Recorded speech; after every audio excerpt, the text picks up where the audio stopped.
Srimad Bhagavatam, Canto 1, Chapter 2, Text 2 with purport and text 3.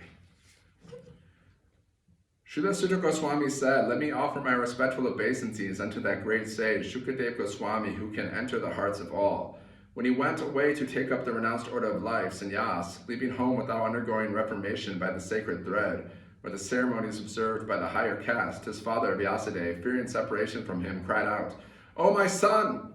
Indeed, only the trees, which were absorbed in the same feelings of separation, echoed in response to the bereaved father." The instruction of Varna and Ashram prescribes many relative duties to be observed by its followers. Such duties enjoin that a candidate willing to study the Vedas must approach a bona fide spiritual master and request acceptance as his disciple. The sacred thread is the sign of those who are competent to study the Vedas from the Acharya or the bona fide spiritual master. Sri Sukadeva Goswami did not undergo such purificatory ceremonies because he was a liberated soul from his very birth. Generally, a man is born as an ordinary being, and by the purificatory processes, he is born for the second time. When he sees a new light and seeks direction for spiritual progress, he approaches a spiritual master for instruction in the Vedas. The spiritual master accepts only the sincere inquirer as his disciple and gives him the sacred thread. In this way, a man becomes twice born a Dvija.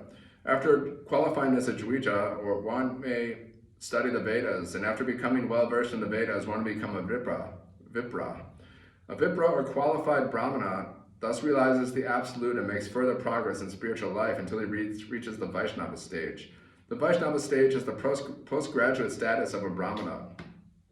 A possessive Brahmana must necessarily become a Vaishnava, for a Vaishnava is self-realized, learned Brahmana. Srila Shukadeva Goswami was a Vaishnava from the beginning. Therefore, there was no need for him to undergo all the processes of Varnashram institution. Ultimately, the aim of Varnashram Dharma is to turn a crude man into a pure devotee of the Lord, or a Vaishnava.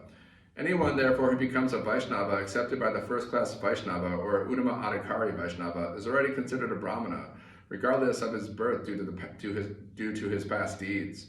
Sri Chaitanya Mahaprabhu accepted this principle and recognized Srila Haridas Thakur as the Acharya of the holy name. Although Thakur Haridas appeared in a Mohammedan family, in conclusion, Srila Sukadeva Goswami was born a Vaishnava, and therefore Brahmanism was included in him. He did not have to undergo any ceremonies. Any lower-born person, be he a Kirata, Huna, Andhra, Pulinda, Pulkasha, Abhira, Shumba, Yavana, Kasa, or even lower, can be delivered to the highest transcendental position by the mercy of Vaishnavas. Srila Shukadeva Goswami was the instructing spiritual master of Sri Sutta Goswami, who therefore offers his respectful obeisances unto Srila Shukadeva Goswami before he begins his answers to the questions of the sages of Naimisharanya. Text 3, "Let me offer my respectful obeisances unto him, Shuka, the spiritual master of all the sages, the son of Vyasadeva, who out of his great compassion for those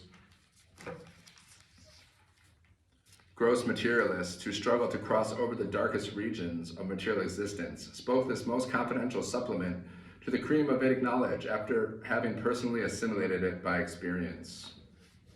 Hare Krishna.